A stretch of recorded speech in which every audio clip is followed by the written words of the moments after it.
What's up, my fellow scruffy looking nerf herders, and welcome to the Carbonite Chat. Today we're going to be doing a little video discussing the hashtag that's been going on for a while, not my Luke. Now, specifically, I'm going to be responding to two people in particular. Someone in the comments of my video, Why the Last Jedi Sucks, responded and gave a kind of long explanation for why he thought that the movie was actually good. And in that response, he sent me a video link to the Star Wars channel, Star Wars Explained. And in that video, Star Wars Explained explains why he says that The Last Jedi didn't ruin Luke Skywalker. The other thing that I'll be reacting to is an article that's kind of been going along online right now from Joseph Gordon Levitt. Now, in this, Joseph Gordon Levitt writes like a 2,000 word article on why that Rian Johnson didn't ruin Luke Skywalker.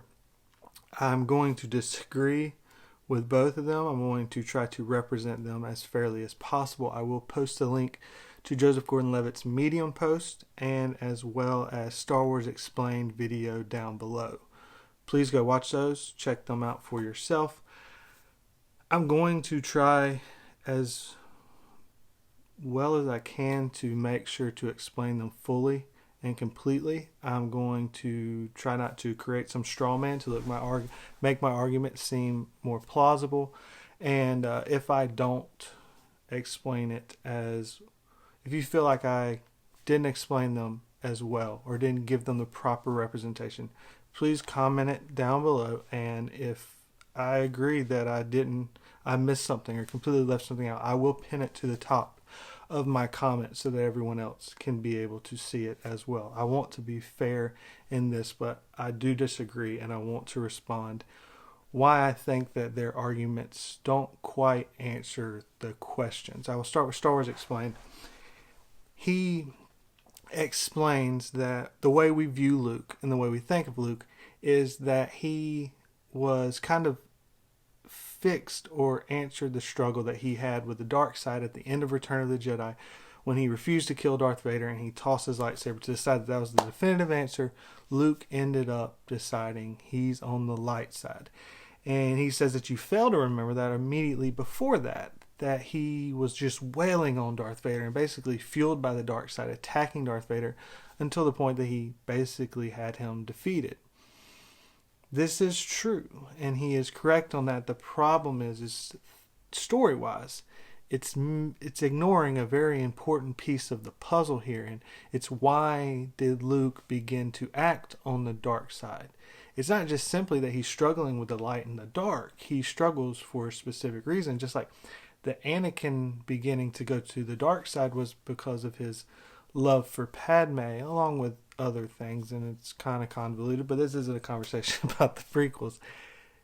He did it because he was hiding away. He did not even want to fight Darth Vader, but what Darth Vader ended up saying was he made comments about Leia and that he would go after Leia if they couldn't get Luke. This is what caused Luke to attack. This is where he began to fight. See, Luke, willing to take a chance to be killed immediately, surrenders himself to the Empire and goes to meet the Emperor because he believes that there's conflict in Darth Vader. See, Mark Hamill argued this to Rian Johnson, that Luke's character has always been the optimist. He's always been the one that believed in the people. He believed the best. And so that's why he went to go see Darth Vader. Now, I understand that Star Wars Explains understands this, and so I'm not saying that this isn't what he's saying. He simply just said that Darth Vader, that he was using the dark side against Darth Vader at that point. And so it makes sense because he says he acts on instinct, and then he had the instinct there to attack Vader. And so it makes sense that he had the instinct against Ben Solo. But I think that what he's missing is that the instinct came from the action, the passion revolved around his care for Leia. See, he came to protect Darth Vader. He tried to bring Darth Vader back in, but when Darth Vader says he's going to go after Leia, he has to choose between two family members, Darth Vader and Leia. He chooses Leia, no question, as he should. So it's not simply that he's fighting or arguing or battling in between himself, between the dark and light. he's battling between two loved ones who he cares more about saving. That's where it's coming from. That passion is fueled by his love for Leia, his care and wanting to protect her.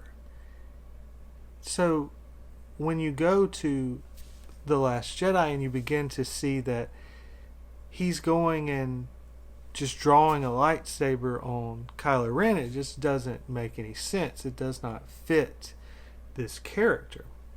If you want to make a character change so drastic, if you want us to accept that Luke is different, because the other argument that Star Wars Explained uses, as well as Joseph Gordon Levitt, is that with age, people, as they age, they grow, they become different, they change. We all are different from how we were a few years ago. The problem with this is that we understand that things happen in our lives, but Rian Johnson in The Last Jedi just says, this is what happened. He pulled a lightsaber on Kylo. Boom. Here we are. That's not enough explanation to explain to us why Luke is different from the way he was before. If you want that to be the case, then you do one of two things. One, you either, and this I got this from one of my commenters in my video. I'm sorry, I don't remember your name, but he commented and said that if you want us to believe this, you need to flash back even further, spend more time on this, show us why Luke is in the position that he's in. Show it where Kylo was dueling with one of the other students in Luke's Jedi, and he ended up attacking him and almost killing him. And Luke saw this and was then kind of conflicted.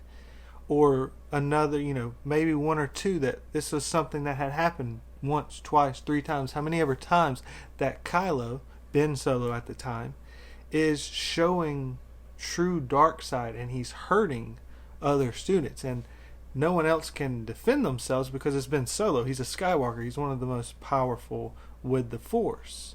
And so Luke, again, conflicted. Again, this matches with with Return of the Jedi here. He has to make a decision between the two, and that's why his instinct tells him, I need to stop Kylo.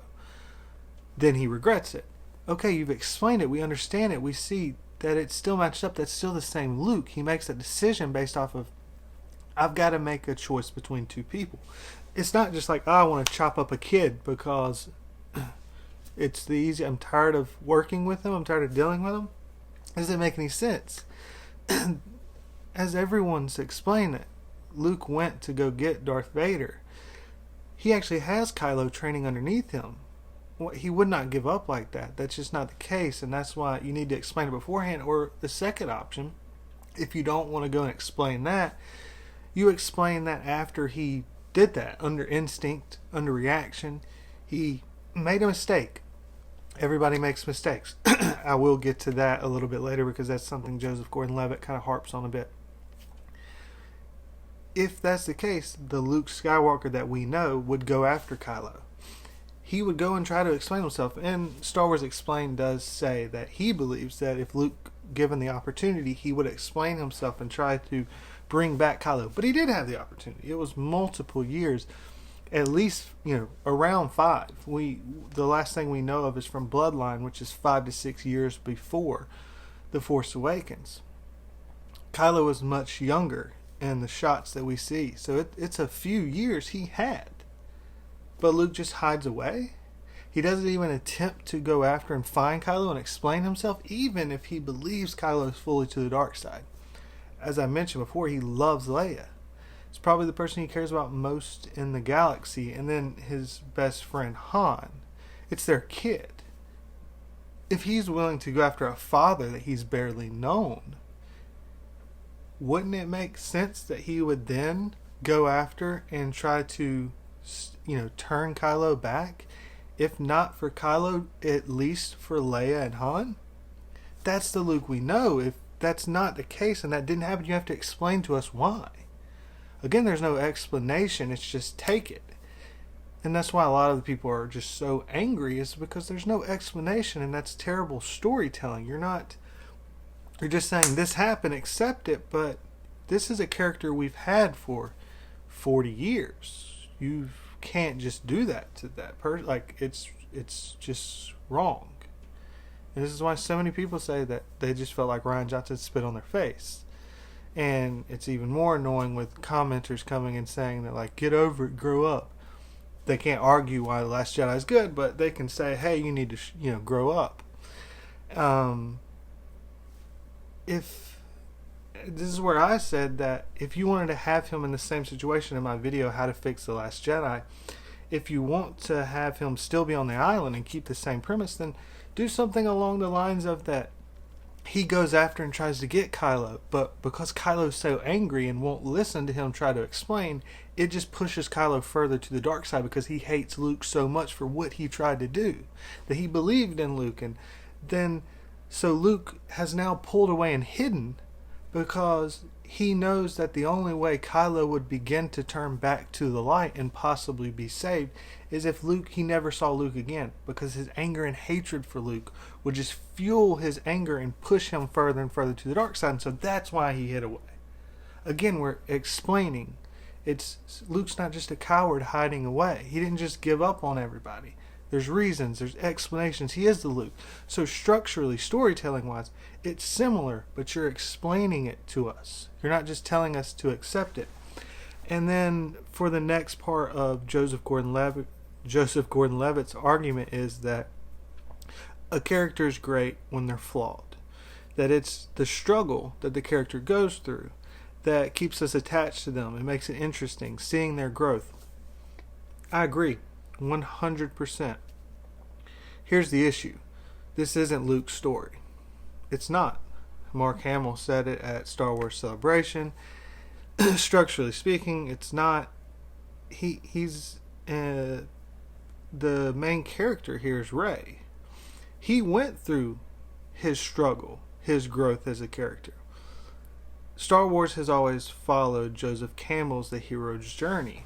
He, in that structure, is kind of the mage character, the wise old figure like Obi-Wan Kenobi was in A New Hope. If Obi-Wan Kenobi was dealing with some sort of struggle in A New Hope, instead of it just being Luke and him just teaching Luke, that would make the movie kind of convoluted. You would be confused. You would be conflicted on exactly who am I following, who am I supposed to connect to. And that's one of the issues that happened with The Phantom Menace. There's no true protagonist in that movie. While Anakin's on screen, we kind of follow Anakin. When Obi-Wan's on screen, we kind of follow Obi-Wan, and then we kind of follow Qui-Gon Jinn.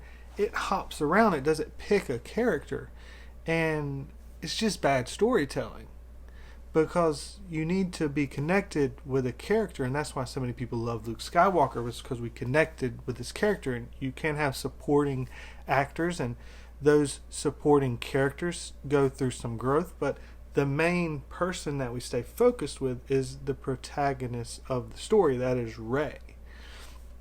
So Luke here, it's not his story to go through the struggle. He's gone through it. So now's the time where we see him. He's the wise old man that we're learning from, and we, like Rey, are wanting to learn. The audience is Rey, and they're trying to understand this new information, this wisdom that the old character has to teach us about what it is in the galaxy. But instead they reverse this, and Luke is the one that's struggling. Yes, he does a small little teaching lesson, but it's not really teaching that much. And ultimately it's Rey who kind of teaches him that you got to have hope, and and then Yoda comes in again and we teach Luke more. But Rey never really struggles. She never has these flaws to work through. And so storytelling wise, again, it's flawed from the ground up. And it's not right. If you want to make this story, then Luke has to be the main character. You set Rey back and she becomes a supporting actor. Of course, we don't want that because Rey's the main character. So she goes through the struggle, but she doesn't go through the struggle. Luke goes through the struggle. So I understand what Joseph Gordon Levitt's saying here, and I agree with it wholeheartedly, but it's not his story to have this go. He shouldn't be going through these flaws and these struggles at this point. He's supposed to be the one teaching and helping and assisting the character that we're following who's going through the struggles. That's just not the case. And one last thing I'll kind of cover that I covered a little bit is Joseph Gordon Levitt and Alex, I believe is his name, from Star Wars Explained, both kind of mentioned was that we all struggle. We continue to struggle. And as we get older, we struggle and we change. And that's true. And that would make a lot of sense, except for we're in a fantasy film. Fantasy, by definition, is not connected to our world. It's fiction. It's where we get our superheroes. The point of it is that we connect with Luke in the original trilogy. We see his struggles and we connect with that.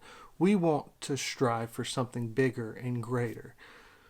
Sometimes we go and try to do something rash and we screw up and we have to learn from it. And the benefit of the fantasy film, what makes fantasy films great, is where we ultimately can't always succeed in our dreams and goals. We can, through living through the character on screen, they succeed. And that's why we love them. It's someone to look up to. And then, so when they're older, fantasy story-wise, this character should be basically fulfilled who they are. They are past the struggle. They're the wise person that we look to. We have the connection with Rey as we see ourselves in her. We long to know who we are. We long to know our point in the entire story. And there's always someone, a mentor or someone that we look up to, that is an example that kind of teaches us and tries to tell us what it is that we need to do or how life needs to go, give us the lessons that we need. That's Luke's role in this story. That's how fantasy goes. This isn't real life. Fantasy is to bring you out. That's why the opening of the entire Star Wars movie is a long time ago in a galaxy far, far away. It's at that point you are no longer in this world. You are taken out into a fantasy world. When you destroy some of these key parts of what makes a fantasy film, it destroys the special things that it has. And that's why so many people felt Luke was destroyed in this film. It just didn't make sense. Anyways, those are my arguments for why, no, it is not the Luke that we know. I do respect Star Wars Explained videos. I think he's one of the better Star Wars YouTube channels on YouTube. I truly do think he's one of the best. So I, by no means, are trying to go after him or anything like this. He probably will never even see this, and that's fine. I just want to get my feelings out, and because someone posted in the comments a video from him, I wanted to touch on that, as well as Joseph Gordon Levitt. I mean, he's a celebrity, big news. You know, I'm not trying to start any drama. I simply want to have a discussion, and that's why I'm just kind of talking out my feelings with everybody. I very much look forward to the thoughts and comments down below. If you think I'm wrong, please explain to me why I'm wrong. If you're respectful, I'll be more than respectful right back to you. I would love to hear your thoughts and feelings. If I'm wrong, I want to know I'm wrong. And so I look forward. Maybe some people can begin to change my mind on why I believe The Last Jedi is just such a catastrophe of a movie.